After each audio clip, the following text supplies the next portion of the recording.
Hello. In this video, we're looking at Gerund Karunatillika, Lesson 1, Grammar section. In this video, we'll be covering sections 2 to 4, and that starts at the bottom of page 6. I'm going to do a correction here. Bottom of page 6 to the bottom of page 8 in the printed textbook. So we'll start with section 2, which is verbs.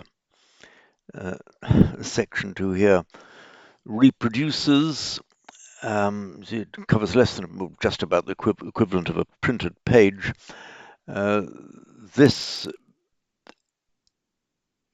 What is set out on these pages is a tiny proportion of the overall verb system of Pali.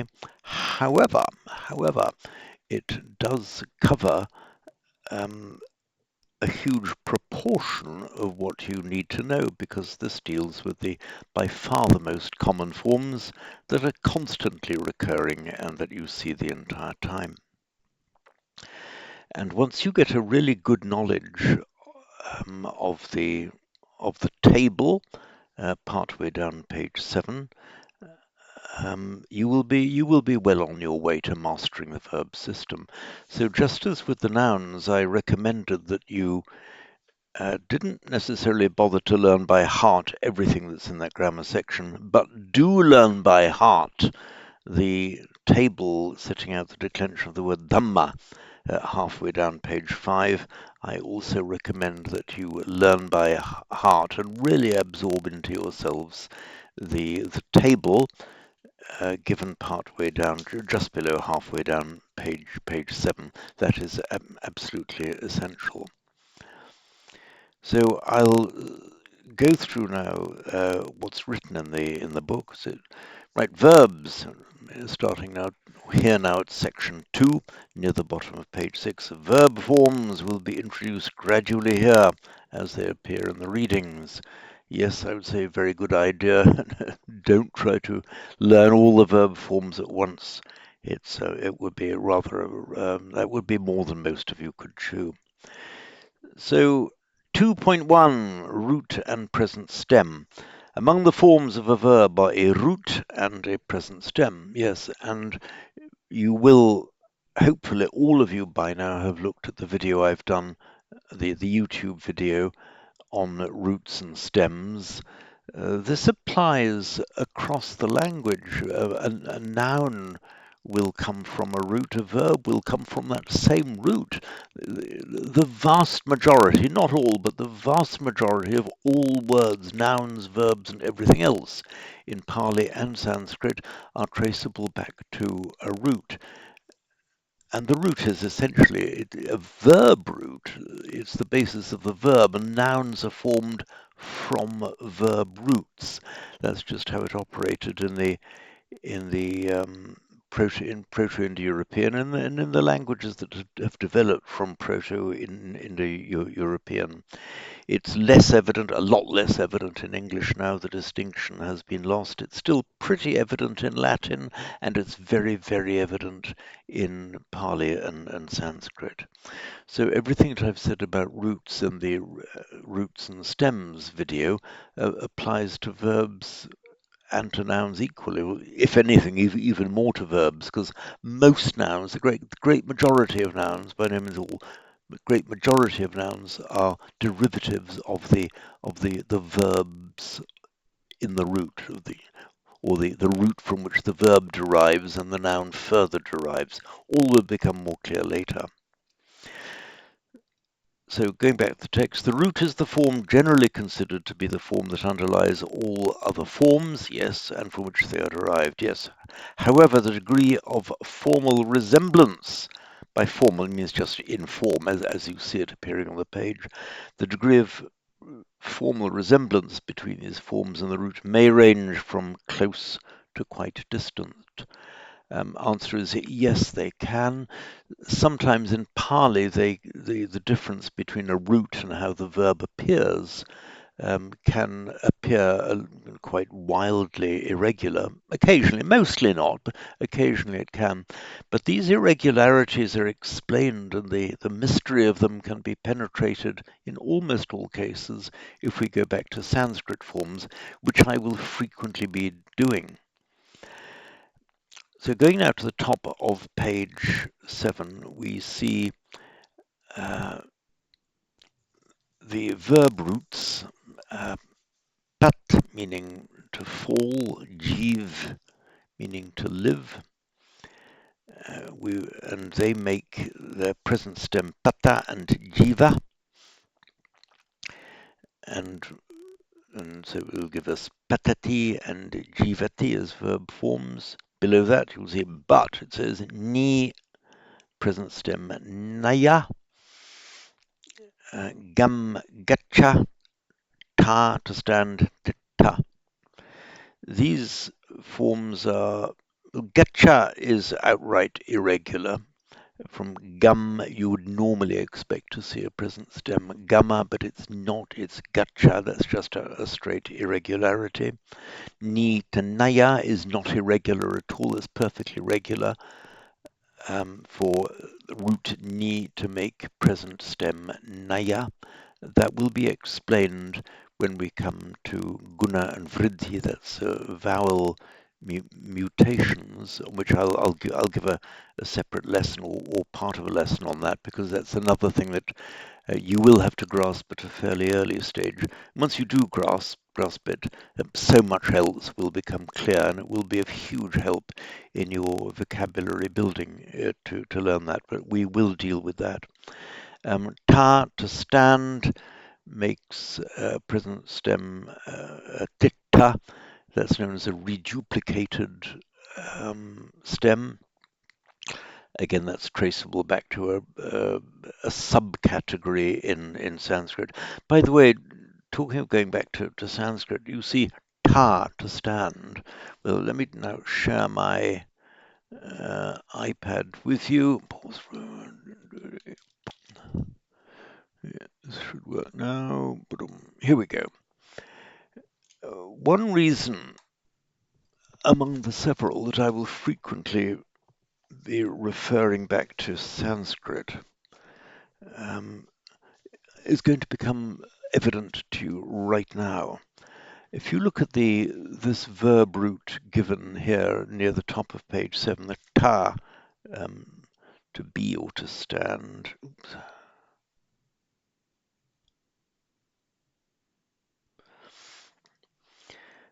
That's how it appears in Pali. In Sanskrit, it appears as stha.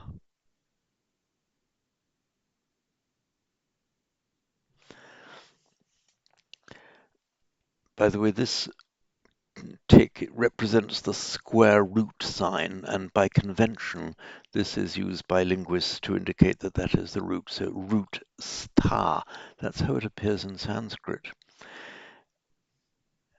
And from that, from the Proto-Indo-European equivalent, we get Latin stare. That's not the word stare, Latin stare, to stand. It's from that same root that we get our English word stand, station, stable. Lots of words in English beginning with a sta come from that same root, either through Latin or through the Germanic line, from sta, the equivalent in Sanskrit, up the Germanic line in modern German. To stand is stehen, S-T-H, sorry, S-T-E-H, then infinitive ending N, and English appears as stand. This star appears, for example, in Swedish as store. So if you look at the Pali form, ta, this won't be apparent. If you go back to the Sanskrit form, stha, say, this is now a cognate word, with this very common word in English. You will frequently find, we'll be looking at sandhi, that's this is not so much sandhi, sorry, this is a sound mutation between Sanskrit and Pali. I'll mention this very important point now. We'll be seeing a lot as we go along. But where you get a Sanskrit root beginning with a s plus another consonant, as for example, as in stha, what normally happens is that the S just drops off in Pali, and this accounts for the ta, sometimes subdotted ta. And we've seen it in lots of other. Many of you will have seen, for example, the skandha, which becomes predictably kandha in Pali. So with stha, the consonant is already aspirated, so it remains aspirated, stha, ta or ta. Skandha, what happens there? The S drops out in Pali, but the k becomes aspirated, so not kandha, but kandha. This is routine. So back to where we were. Um, I go on to read from the text. More will be said concerning these relationships later. Well, yes, a great deal more will be said, but hopefully the way I explain it, referring it back to the great regularity of Sanskrit, will make it all entirely evident and transparent as we go along. So going now to 2.2, the present tense. The present tense, it says, is formed by adding the following endings to the present tense stem. So for the singular, so first, second, and third person singular, you add a mi, and in other verb forms just an m, but for the present purposes, just look at the mi, si, and ti. Those of you who know Latin will recognize this same sequence of letters, the m characterizing the first person singular, the s characterizing second person singular, and the t characterizing third singular. That's I, you, thou, and he or she. Go into the plural, the we form, singular I is a mi, and the plural it's a ma, singular si. In the plural it's ta, same as in Sanskrit, and the third person ti is an nti in Sanskrit. And here you'll recognize, in those of you who know Latin, for example, the ma, we have the common verb ending mus um, for the first person plural we. For ta in Latin, you'll see tis, amatis, vendetis, venitis, and the nti. Well, you will recognize the nt ending in Latin, sunt, amant, vendent, veniunt. And in fact, that survives in modern French with the third person plural in verbs. Regularly ends with an nt, whether it be pronounced or not. It's written with an nt. It says, note, verbs will be entered in the glossaries under the third person singular form, hence labhati, nayati, etc. That's normal. Whereas, for example, if you're looking up a word in Latin dictionary, you look up the infinitive form. Typically in Pali and Sanskrit dictionaries, the citation form in dictionaries will be the third person singular form. So if you see, for example, the verb patami, meaning I fall, and you want to look that up in a dictionary, you don't look up patami, you look up patati, the third person singular form. You'll very soon get used to that. So they live is jivanti. Again, if you want to look up in a dictionary, you look up the jivati form.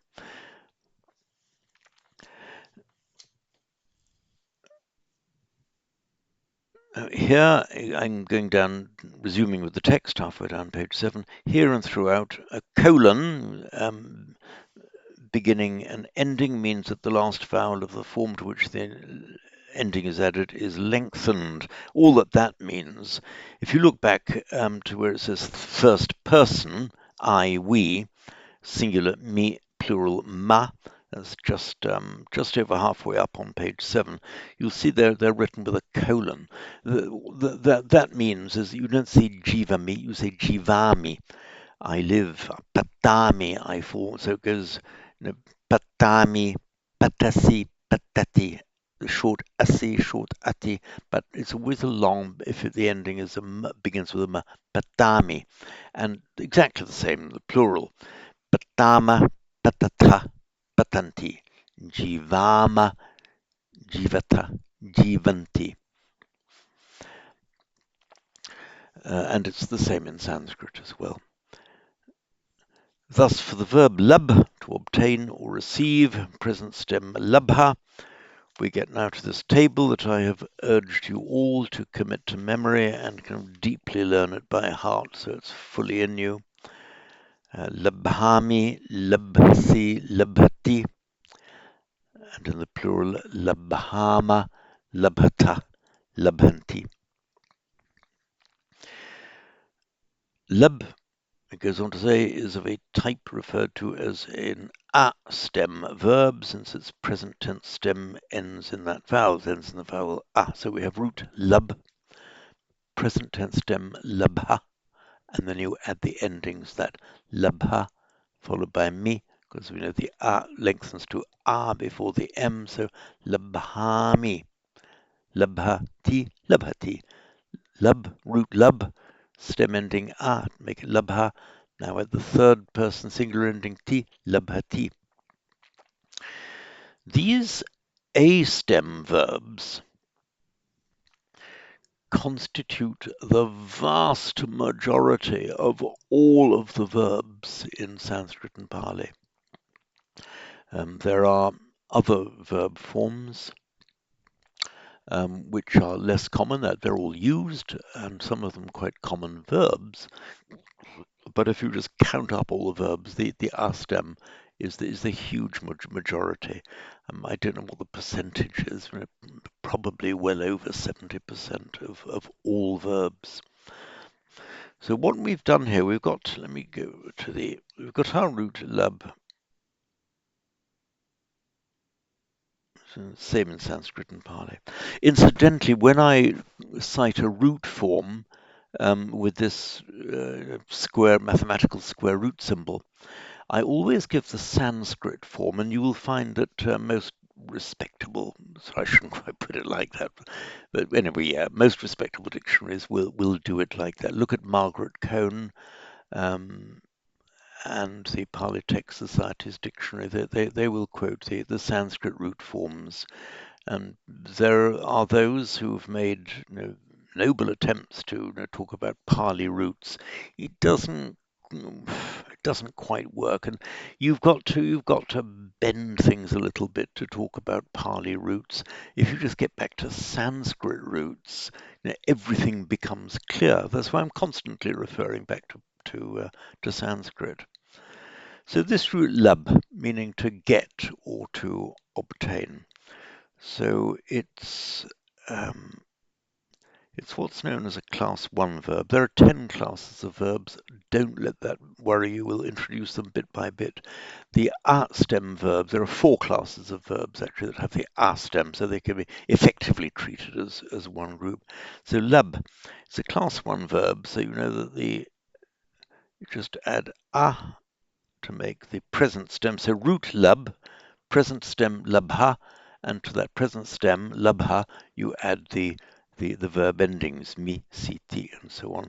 So that gives us labhami, I get, labhasi, labhati.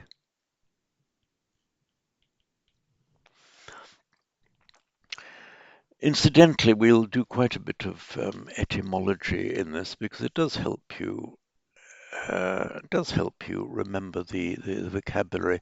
Some years ago, when I started teaching Pali, and I introduced quite a bit of historical etymology, and I was worried whether the students might find it rather abstruse and boring, but absolutely the contrary, if it's explained properly, which I shall try to do.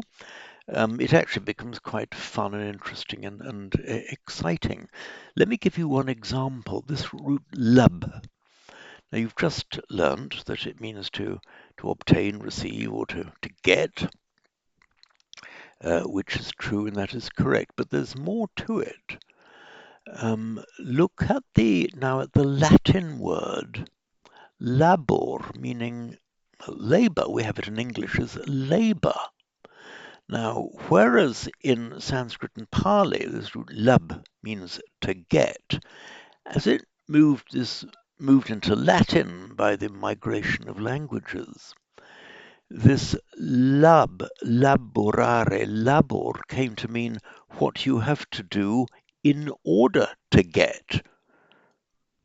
So Sanskrit and Pali lab means the getting, and in Latin it has come to mean the labor that you must do in order to get. And there we have it. So our English word labor directly reflects this Sanskrit root lab. So that deals for the moment just with the simplest form of the formation of the present from the root. Really master the contents of this section, and that will set a firm foundation for the whole of the rest of our study of the verbs. So it is worth doing, and I urge you to master the contents of this section. Now we go to section 3, postposed particles or clitics.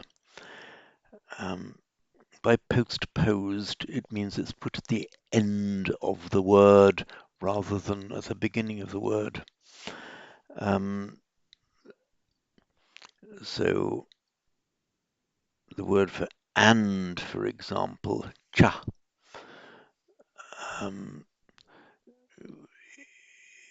In English, we would say the Buddha and the Sangha. The and comes before the word that's being added. We don't say Buddha, Sangha, and. We say Buddha and Sangha. In Pali, they say Buddho, Sangho, cha. So the word cha, meaning and, comes after. For those who know Latin, it's exactly the same. In fact, directly cognate with the Latin ending que, meaning and. Senatus Populusque Romani, that's the SPQR, Senatus Populusque Romani, the Roman Senate and people. So we say and people, in Latin populusque. Latin also has the word et, which is what has survived into the modern languages derived from Latin. E in Italian, e in Spanish, e written as et, the same as Latin and French, but pronounced e, which is used in the same position as the English and. Latin has both. English has got the and only. In Sanskrit and Pali, it's a cha put after the word. And the same applies to the other enclitics here. Clitics. Clitic just means something attached to the end. So pi, again, also, it adds a certain emphasis. Buddhang saranang gacchami, dutiyampi Buddhang saranang gacchami. We'll get to this, in fact, in the very first reading in lesson 1. Dutiyampi means also a second time or yet a second time. We don't say pi or api. Dutiyampi is added onto the end of the word. Iti, it's in Sanskrit is iti. In Pali it can be iti, but most commonly the first e drops. It's just ti. That's a quotation mark, and it's actually end of quote. In English, we open the quote and we close the quote. In Sanskrit and Pali, you just close the quote, you don't open it. And you close it not just as a quotation mark in writing it, it's actually a word, spoken or written as the case may be, as an independent word.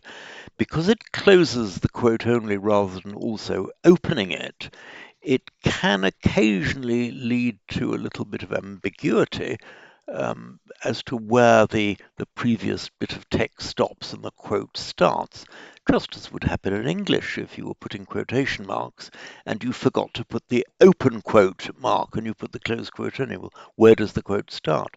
That ambiguity is just inherently built into the language. Mostly it's perfectly clear, but it's not always totally clear. And Eva, that's a strong emphatic. It often means only or exclusively. We have, for example, the logo of the Republic of India. It's in Sanskrit. It's in Sanskrit as written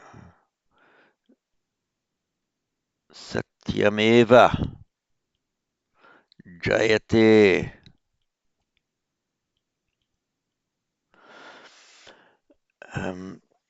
So Satyam Jayate, the truth conquers.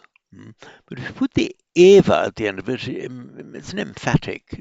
It is the truth that will conquer, meaning the truth as opposed to all of the other contenders for the title of the conqueror. This, incidentally, would be in Pali. Transpose this Satyameva Jayati. In case you're wondering about this verb ending te instead of t, that's just a different form. It's the reflexive or atmanepada form of the verb, which we'll deal with as time goes on. So Satyameva Jayati is the translation of the logo of the Republic of India into Pali. It is the truth that will conquer. The truth alone will conquer, as opposed to everything else, as of violence or lies or force or hatred. No, it is the truth that will conquer. Satyameva Jayate, Pali Satyameva Jayati. Now over the page to 3.2. So 3.2, top of page 8. So cha generally and va commonly are repeated with each element conjoined. I would have put it, I think, a bit more plainly. Cha mostly and va not always, but quite often repeated. So bhasati, he speaks. Karoti, he does. Bhasati va, karoti va, that comes in the first or second verse of the Dhammapada, or maybe even both. Bhasati va, karoti va. You could speaks or does. Just as in English, we can say speaks or does. We can say in English either speaks or does. We can insert the word either optionally without really changing the meaning. Maybe it's a little bit more emphatic with either or. We can, but as in Pali, we can say speaks or does, and either speaks or does.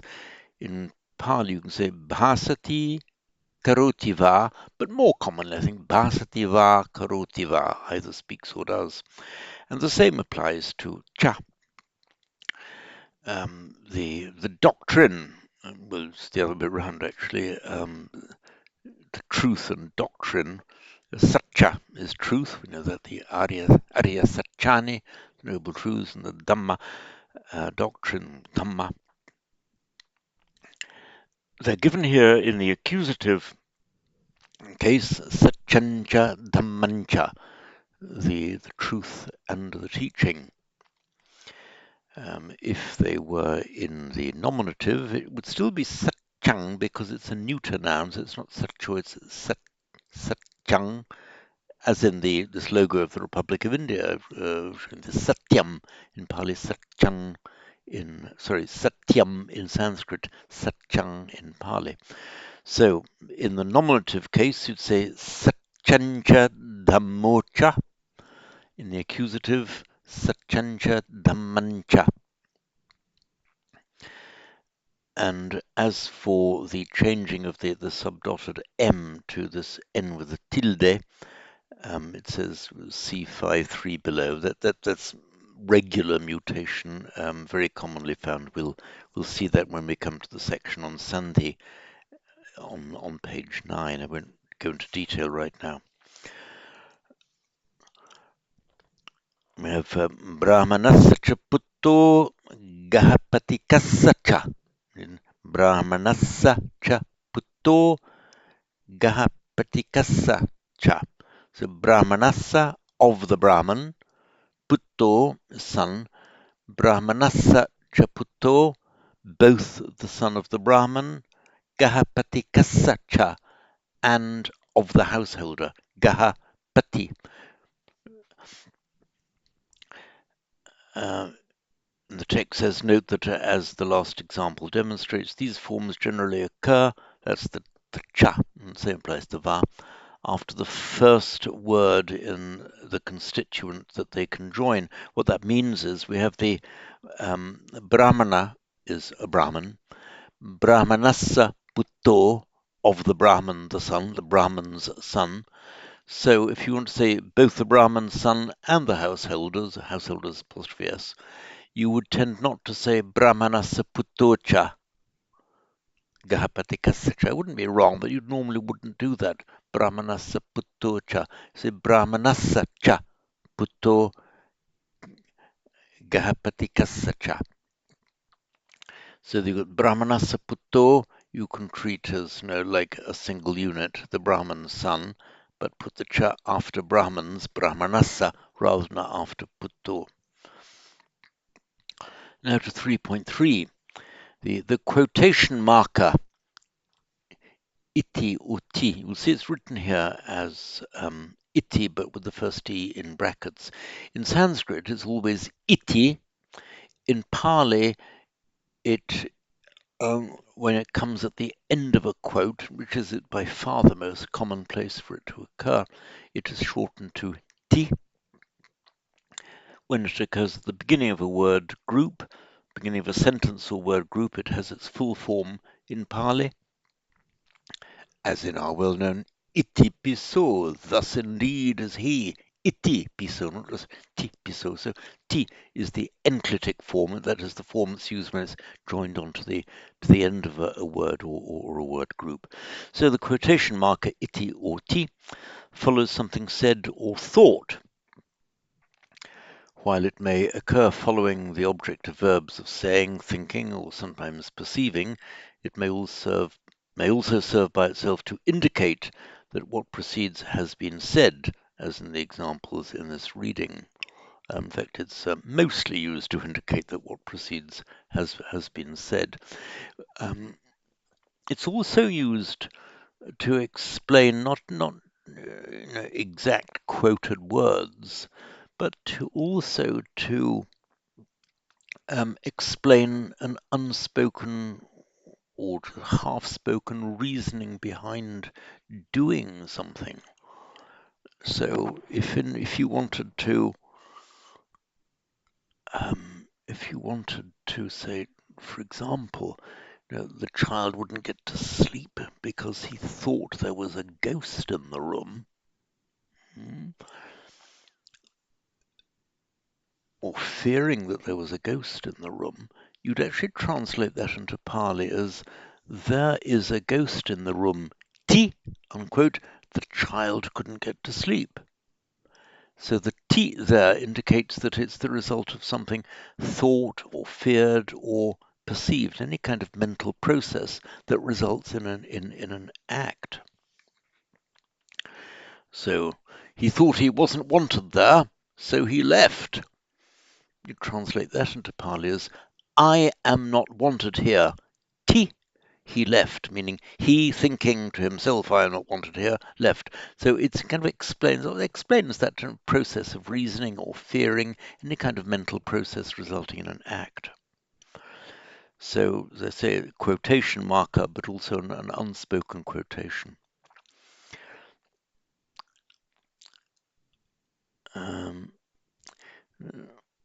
So, as in the example, okay, where the Buddha is being quoted, so that's why very often at the end of a chant we finish up with a ti, and that ti has a slightly wider meaning than just end of quote. It can mean these are the words that the Buddha has said, and sometimes in chanting we see it very much in our Samatha chanting books. The chant ends in a ti. That is that's also an expanded meaning of ti. That is the end of the quoted chant that we are doing. Thus it is. That's the chant, like a sign-off word. Now coming to section 4. By the way, don't try to learn all this by heart. This just at the moment, all I want you to do is to understand this, and you will. Those of you who don't already know it, you'll assimilate it quite quickly as we see all the examples. When we see these examples in the exercises that we do, these reading exercises, I'll go through them again then, so you will assimilate it. Now, the relative pronoun, looking at section 4, halfway down page 8. So the relative pronoun has the stem ya. The case forms of the masculine and neuter relevant to this lesson are as follows. So, nominative masculine yo and neuter yang. Instrumental yena. It's the same for masculine and neuter. I repeat that the masculine and neuter of the same declension of nouns and adjectives, the masculine and the neuter differ only in that in the masculine, the nominative and the accusative are different, whereas in the neuter, the nominative and the accusative are always the same. Once you get past the accusative, instrumental and thereafter, they're the same. That accounts for masculine yo, neuter yang, instrumental yena for both. So the relative pronoun may be used like the English relatives, either who, that, to introduce a relative clause, modifying a noun that it follows, not necessarily immediately, as in the examples in this reading. Let me explain that a little bit further.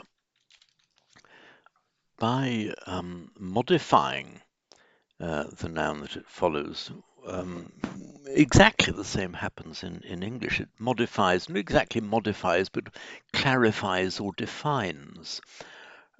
For example, you could say in English, this Pali class is open to everybody.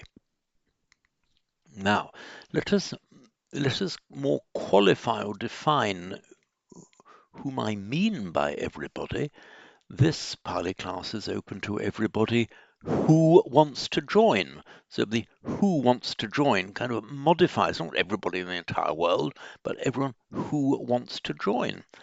You could also say that the class is open to everybody whom I have invited, for example. So that's what it means by modifying. And it works in this construction. It works pretty much the same for English and Pali. It's not the same for all relatives, but for this one it is. So if you look at the example given here, another single thing that thus leads to various forms of destruction or perdition is the anyam ekadhammang yang evang samvattati, is the part quote.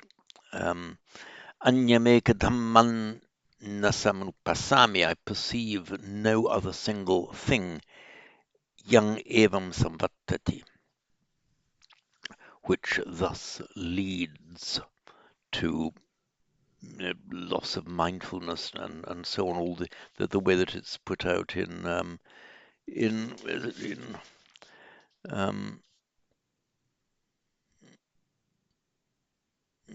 well, we find it in reading 3 on page 1. We'll deal with it in detail. Now it says, and also then the next example, anyameka dhammam yena dhamma uppajjanti, another single thing, dhamma, in the very broad sense here, yena, by which, that's the instrumental in English, whereby, by which, so we'd use the equivalent of the instrumental in English, whereby other elements arise. Note here there is a misprint in the Pali where it's quoted yena dhamma uppajjanti. It's a double P. Remember, it's very important in single and double letters in Pali. Get those right. It's uppajjanti. So alter that in the text that you have to a double P. And in this sentence formation, in this sentence structure, the yum and yena and yo are used in the same way, pretty broadly speaking, as the English who or which or that. As I say, there are other differences that we'll deal with as we go along. Now, the next sentence, note that the relative pronoun generally takes the case proper to its function in its own clause, as in the examples above. He's made a slight mistake here because it takes the case proper to its function in its own clause. And what that actually means is you've got your, let's take an English sentence and just make this up. So they allowed in all those who had invitations. Now, they allowed in all those is the object of that sentence. They allowed in all those, all the persons. That would be the equivalent of the accusative, as they allowed them in. They allowed in all those who had invitations. You put a who in the nominative. In English, it helps slightly because we've got remnants of these case endings in some words in English. And one very good example here is who, whom, and whose. Notice incidentally that the accusative form whom with an M reflects the Sanskrit and Pali accusative ending m, and whose, as written WHOSE, represents this asa or asya in Sanskrit, asya ending, the genitive ending. So we wouldn't say all those whom had invitations, because it's the subclause who had invitations. The who is the subject of that subclause. Who had, they had. By contrast, they allowed in all those whom they had invited. Now, whom they had invited within that subclause, the whom is the object of the verb invited. They had invited whom they had invited. So we have let's use the Pali grammatical terms, we put whom in the accusative because it is the object of the verb. So they allowed in all those who had invitations. They allowed in all those whom they had invited. The same phenomenon you will see in Sanskrit and Pali. That's what's meant by the relative taking the case appropriate to the clause it's in. Is it the subject of that clause, or is it the object, or does it have some other function? As in this example here, yena dhamma uppajjanti, whereby, by which phenomena arise. Now, the comment made here, the relative pronoun generally takes the case proper to its function in the clause, in its own clause, which I've just explained, says, as in the examples above. Well, actually, not quite. They've made the mistake they've made is in the first of those two examples. It does not. It is, if that were a true statement, it would be yo evam samvartati. So it would be more standard Pali to say ekadhamam papam yo evam samvartati, which thus leads or conduces to. The reason it's put in the accusative there is by a quirk of grammar. It's the one that says at the very bottom of page 8, these will be described in a later lesson. So it's not wrong Pali to say young. You can say yo evam samvartati or young evam samvartati. So the young kind of reflecting back to the previous accusative, which Sanskrit would not allow, but Pali with its slightly looser structure does. In case you find this a little bit confusing, don't worry. All will become clear. just note that if you are puzzled by the phrase "as in the examples above," well, as in the second example above, yes, but as in the first example above, they've chosen a wrong example. And at the very bottom it says, more commonly, however, parley relative clauses are formed by a somewhat different correlative construction using a relative pronoun. These will be described in a later lesson. Yeah, that's okay. We will come to that. So that leads us to or brings us to the end of this section, and the remainder of the grammar in this lesson. That's the grammar on pages 9 and 10, and the top of page 11. I'll deal with in a separate video. So that's all on this video.